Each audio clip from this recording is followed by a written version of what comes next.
Bueno, vamos a empezar comentando un poco la teoría del tema este de física nuclear, lo que os quiero comentar de teoría, empezando por la estabilidad nuclear. Vamos a ver, tenemos que tener en cuenta que un núcleo atómico está formado por protones y neutrones. El único núcleo atómico que solo tiene protones es el del hidrógeno, el isótopo H1 del hidrógeno. En este subíndice lo que indicamos es el número de protones, que es el número atómico, y en este indicamos el número másico, que es la suma de los protones más los neutrones. Ese sería el único que tiene un protón. El resto tiene protones y neutrones. Entonces, una idea sencilla que nos tenemos que plantear es cómo es posible que un núcleo atómico sea estable si tiene un montón de cargas positivas, que son los protones, extremadamente cerca. El tamaño de los núcleos atómicos es del orden de 10 a la menos 15 metros. El tamaño de un átomo es del orden de 10 a la menos 10 metros. Eso nos da idea de lo alejados en proporción que están los electrones de los núcleos atómicos. Pero hemos bajado ya a nivel nuclear y solo nos estamos interesando por el núcleo. Entonces vuelvo a la idea de que un montón de protones y luego los neutrones que no tienen carga eléctrica, que son neutros, tienen masa, una masa bastante similar a la del protón, pero no tienen carga. Entonces, ¿cómo es posible que una enorme cantidad de protones que sabemos que va a haber una repulsión eléctrica fuerte pueden producir un sistema físico estable como es un núcleo atómico? Pues eso quiere decir que hay otra interacción, aparte de la gravitatoria y de la electromagnética, que es la interacción nuclear fuerte, la fuerza nuclear fuerte. Siempre en física, si se habla de interacciones, estamos hablando de fuerzas. Entonces aquí os dice un poco las características básicas que debe tener. Es específicamente nuclear y de corto alcance. Quiere decir eso que solo aparece cuando las partículas, en este caso los protones y los neutrones, están lo suficientemente cerca, a distancias del orden del núcleo atómico. Por eso esta fuerza no aparece a nivel macroscópico, por ejemplo. Tienes que tener partículas tan cercanas como esto. Es muy intensa, aquí lo que se refiere es que supera en intensidad a la repulsión eléctrica, entonces esta es la que predomina y permite que los núcleos sean estables. Y esta interacción nueva no depende de la carga eléctrica. Sí, los protones tienen carga eléctrica y entre ellos va a haber una repulsión eléctrica. Sí, pero la interacción nuclear fuerte no depende de ella, de la carga. Entonces, es la misma, esa interacción que es atractiva, es la misma entre dos protones, entre dos neutrones o entre un protón y un neutrón. Es la misma entre nucleones. Los nucleones son las partículas, el nombre que se da a las partículas que forman el núcleo. Y ahí ya estaríamos hablando tanto indistintamente de protones o de neutrones. Entonces, la fuerza nuclear fuerte que produce la interacción atractiva entre dos protones, entre un protón y un neutrón, o entre dos neutrones, es la misma. ¿Vale? Aquí vemos una gráfica de estabilidad nuclear, de los núcleos más estables. Esta línea recta de aquí, lo que nos indica es el caso en el que Z es igual a n, que tienes el mismo número de protones y de neutrones. Para bajo número, pues sí, se cumple que los núcleos básicamente tienen el mismo número de protones y de neutrones. Por ejemplo, un caso es el isótopo 4 del helio. Tiene 2 protones y 4 nucleones. 2 son protones, pues el número de neutrones serán 4 menos 2, 2. Tiene el mismo número de protones y de neutrones. Pero para núcleos en general ya más pesados, tiene que haber un exceso de neutrones respecto al número de protones. Por aquí nos pone que la proporción para los núcleos estables pesados es de 1,5. Por cada 2 protones hay 3 neutrones. Eso se entiende porque los neutrones, el que haya más, van a hacer que la distancia promedio entre los protones sea mayor y disminuya la repulsión eléctrica, porque la fuerza nuclear tiene que vencer a la repulsión eléctrica, pero si venciese la repulsión eléctrica, si hubiese más protones que neutrones, en promedio los protones estarían demasiado cerca y la repulsión eléctrica vencería y los núcleos no son no serían estables. Bien, vamos a borrar todos estos dibujos y vamos a bajar un poquito más. Y vamos a hablar de la energía de enlace por nucleón. Esto es muy importante. Bien, aquí me comentan en el primer párrafo que cuando se mide con un espectrógrafo de masas, espectrómetro de masas que vimos que se vio en el tema de electromagnetismo, dispositivo que desviando partículas ionizadas con carga dentro de un campo magnético, esa desviación, ese arco de esa trayectoria circular que seguían las partículas, pues el radio dependía de la masa de los iones. Y así se puede medir la masa de átomos, moléculas, etcétera, ¿vale? Que con una balanza, evidentemente, no podemos medir partículas tan pequeñas. Bien, ¿qué se descubre? Se descubre lo que se llama efecto de masa, es decir, que la suma de las masas de los protones de un determinado núcleo, que tendrá Z, y de los neutrones, que tendrá N mayúscula, ¿vale? Si sumas la masa de un protón y la masa de un neutrón y sumas todos los protones que contiene un núcleo y todos los neutrones que tiene un núcleo y lo comparas con la masa del isótopo correspondiente que estás estudiando, ¿vale? Pues eso va a ser un número positivo. ¿Qué quiere decir? Que podemos pensar que cuando los protones y los neutrones se unen para formar el núcleo, el sistema pasa a ser un sistema físico, en este caso un núcleo atómico, más estable. Más estable. ¿Qué analogía podemos encontrar? Podemos encontrar una analogía con la química, con la energía de enlace de los átomos cuando van a formar un enlace iónico, covalente, metálico. La idea es la estabilidad. En química, una idea fundamental es el responder a la pregunta de por qué se unen los átomos en la naturaleza en vez de estar aislados. ¿Por qué se unen para formar moléculas? ¿Por qué se unen para formar una red cristalina iónica? ¿Por qué se forman para formar una red cristalina metálica? Y el tema es la estabilidad energética. Que el sistema físico, en este caso una molécula, un cristal iónico, es más estable energéticamente, el sistema tiene menos energía que la que tendría el sistema si estuviese formado por los átomos separados. Es decir, que podemos pensar que cuando se forman los enlaces químicos, ¿vale? Por ejemplo, en el agua, H2O, estos son enlaces covalentes entre el oxígeno y el hidrógeno. Podemos pensar que cuando se forman estos enlaces se va a desprender, bueno, podemos pensar, no, es que así ocurre, se desprende energía, ¿vale? Se desprende energía y el sistema pasa a ser más estable. Y entonces la energía de enlace, podemos pensar que una vez que ya se ha formado la molécula, la energía de enlace sería la energía que es necesario aportar para romper la molécula, porque ella de por sí es estable. Con un núcleo atómico podemos pensar de forma análoga. Podemos pensar en los protones y los neutrones separados, que cuando se unen para formar un núcleo atómico, ahí tengo protones, neutrones, los estoy buscando todos con el mismo color, pero unos serían protones y neutrones.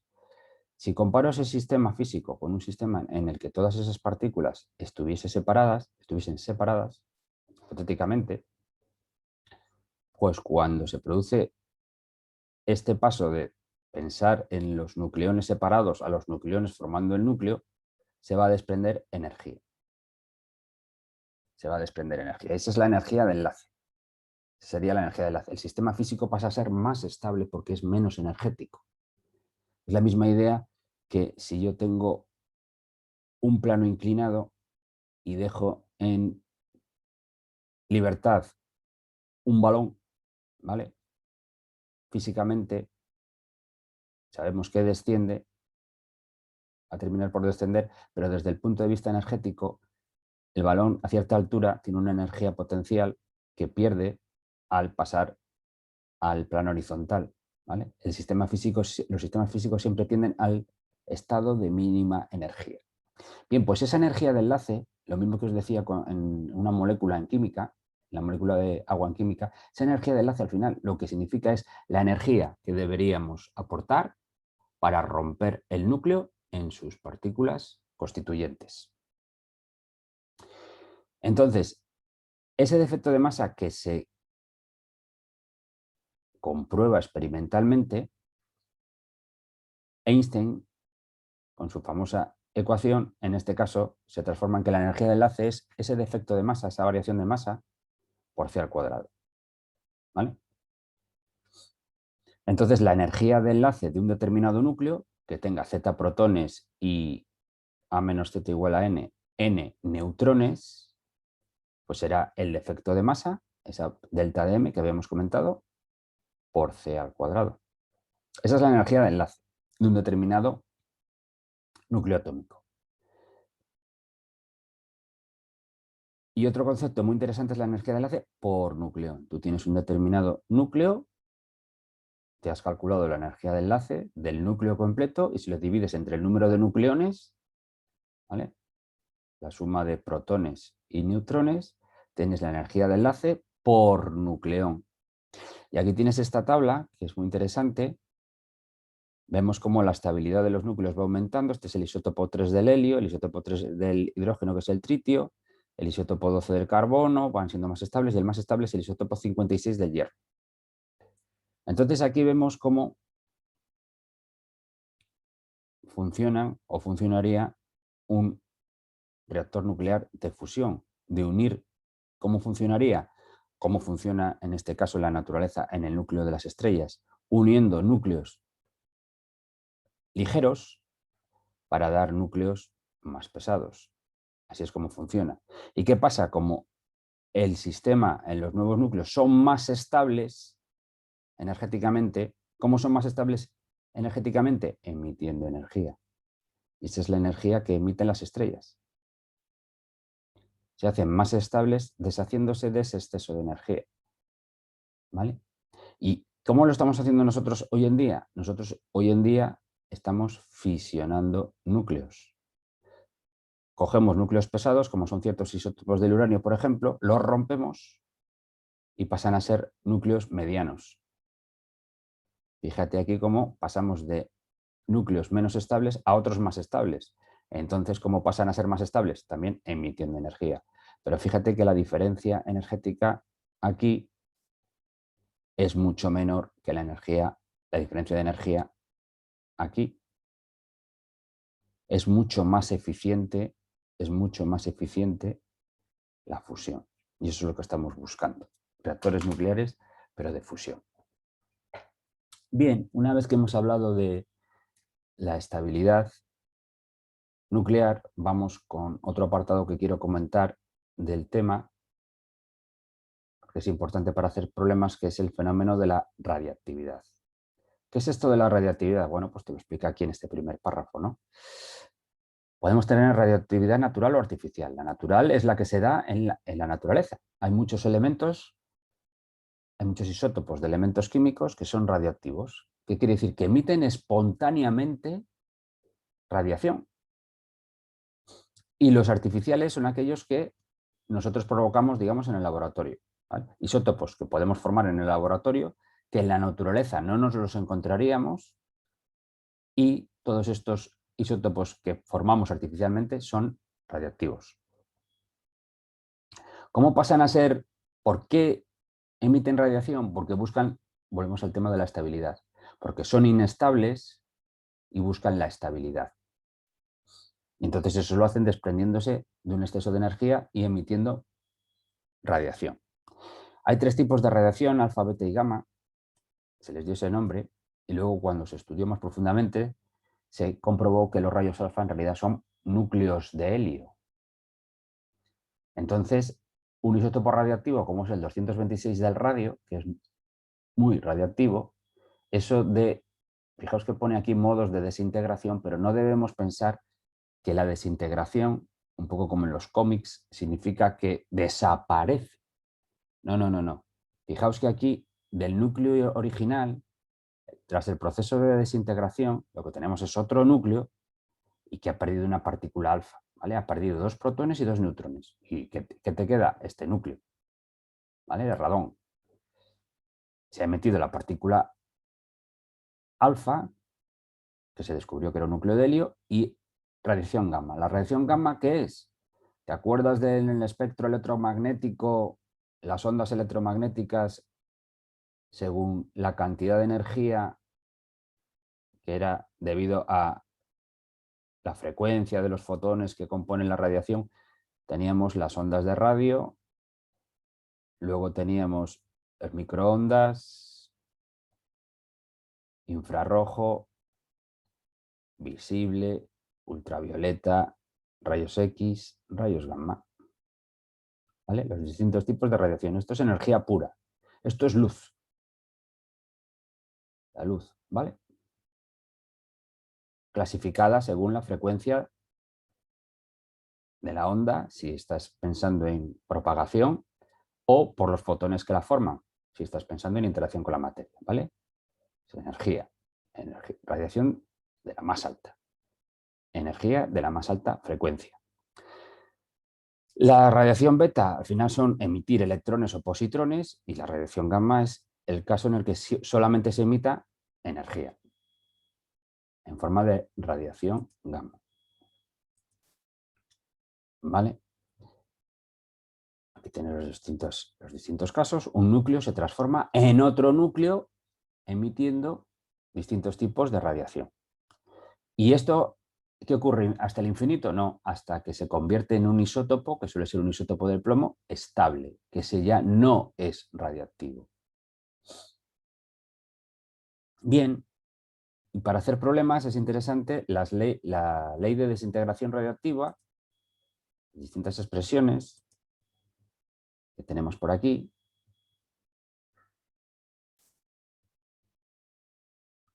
Vamos a echar un vistazo. Esta teoría, bueno, estas leyes, es decir, algo que se cumple, que es así, que está comprobado experimentalmente, y fue Rutherford el que dedujo las expresiones matemáticas que explicaban estos fenómenos de desintegración radiactiva, la radiación. En lo que se da cuenta, midiendo experimentalmente la cantidad de partículas emitidas y midiendo cómo variaba el número de núcleos en una determinada muestra,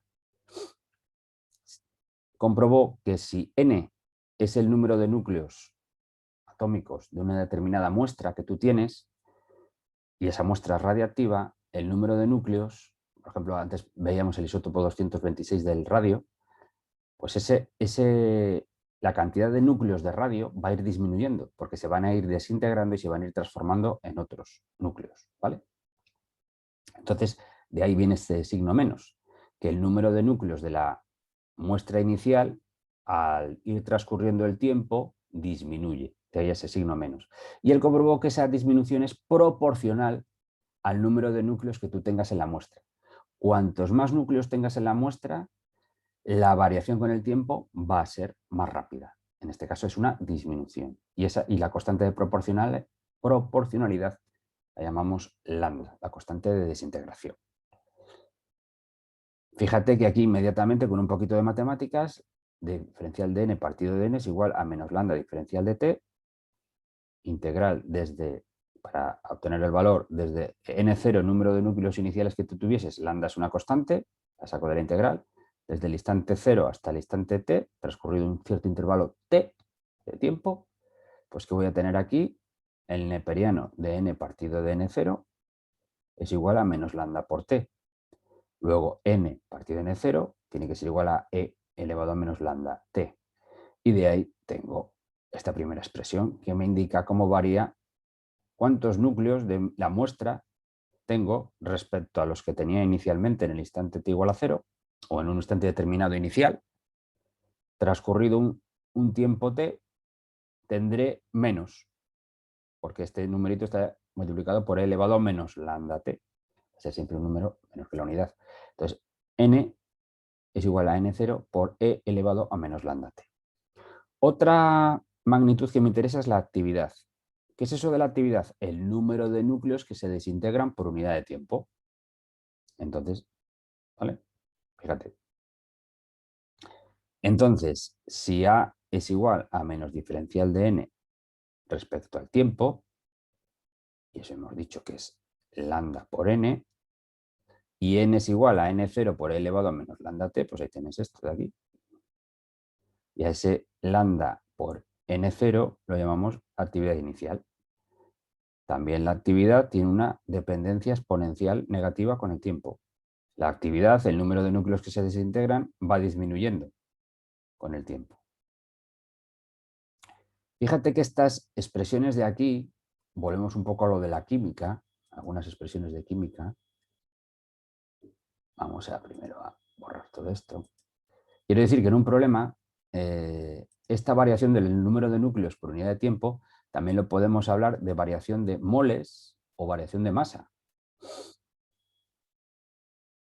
Claro, cuanto más núcleos tengas, el número de núcleos que tienes en tu muestra, pues está relacionado con la masa de la muestra y con el número de moles de la muestra.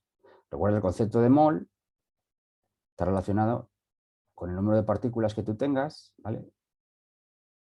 Partículas. Y el número de Avogadro, que era simplemente el número de partículas que tienes por mol. Y cuando hablamos de partículas, ¿de qué estamos hablando? Bueno, pues cuando hablas de partículas, puedes estar hablando indistintamente de átomos, de moléculas, de iones y en este caso de núcleos atómicos. ¿Vale? El número de núcleos, el número de Avogadro significa tener 6,022 por 10 a la 23. Si tú tienes un mol de lo que sea, también puedes hablar de que tienes un mol de lápices. Si tú tienes un mol, mol es la unidad en el sistema internacional que define la cantidad de sustancia que tienes. En este caso estamos hablando de núcleos atómicos. Si tú tienes un mol de núcleos atómicos, tienes el número de Avogadro de núcleos atómicos.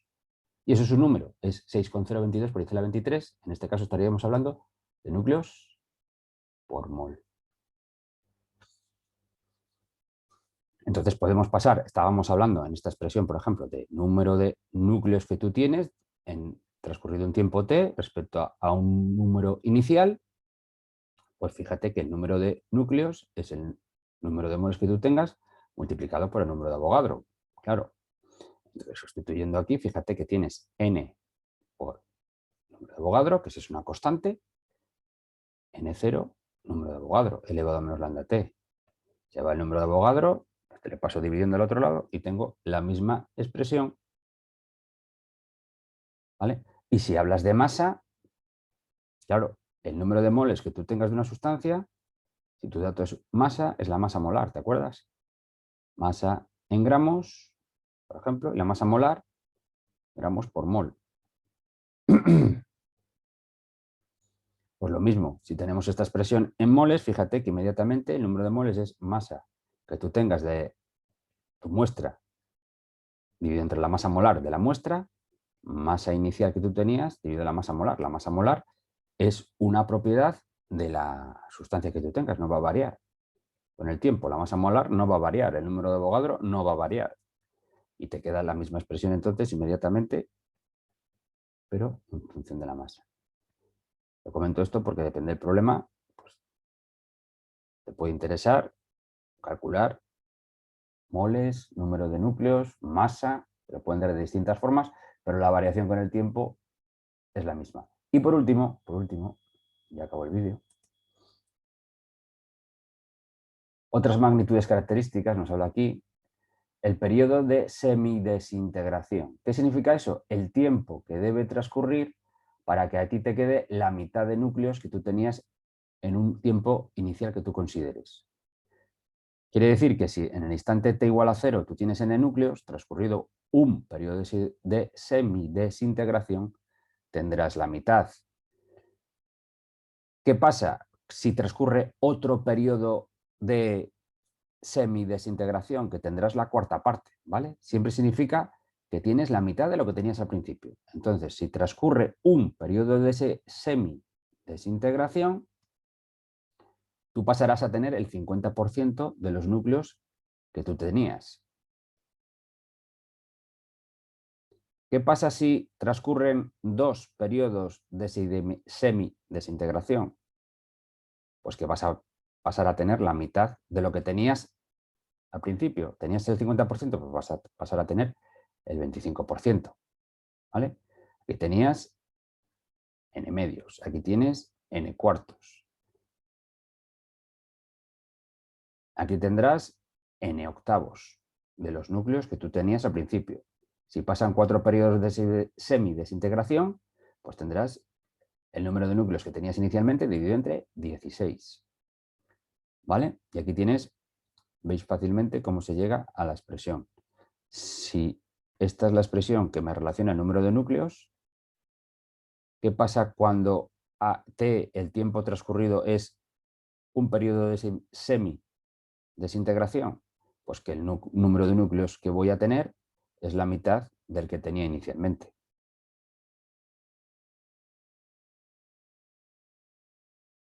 Y aquí tengo que, entonces, un medio es igual a e elevado a menos lambda por el periodo de semidesintegración. Aplico logaritmos neperianos a ambos lados y tendría esto de aquí. Y el neperiano de un medio es el neperiano de 1, que es 0, menos el neperiano de 2. Y nada, aquí despejando inmediatamente el periodo de semidesintegración es el neperiano de 2 partido de lambda. Y otro valor es la vida media, que se puede demostrar que es 1 partido de lambda. ¿Qué es la vida media? El tiempo promedio que viviría un núcleo de la muestra. Es que el fenómeno de la radiactividad es un fenómeno, debido a la física cuántica y tal, al final es un fenómeno probabilístico, estadístico. No puedes saber, un núcleo en concreto puede desintegrarse transcurrido una milésima de segundo o transcurrido un periodo de minutos, años, ¿vale? Dependiendo. Hay muestras que se desintegran extraordinariamente rápido. Fíjate que aquí nos dice los valores de la vida media varían mucho de unas sustancias a otras. Puede ser de hasta 10 elevado a 14 sustancias que sean extremadamente estables y que directamente podemos pensar que no son radiactivas, a valores muy pequeños de 10 a la menos 9 segundos. ¿Vale? Depende de la muestra, de la sustancia, del isótopo que tú consideres. Lo que no podemos saber es un núcleo en concreto cuándo se va a desintegrar. No, tú sabes un promedio, una vida media. ¿Vale? Es como si decimos que la gente en España vive un promedio de 76,8 años. Me lo acabo de inventar. Vale, ese es el promedio, pero ¿cuánto va a vivir una persona en concreto? No lo sabes. A lo mejor se muere durante el nacimiento por problemas que tenga no sé qué, y luego hay gente que a lo mejor vive hasta los 116 años. ¿Vale? Bueno, pues hemos terminado este vídeo.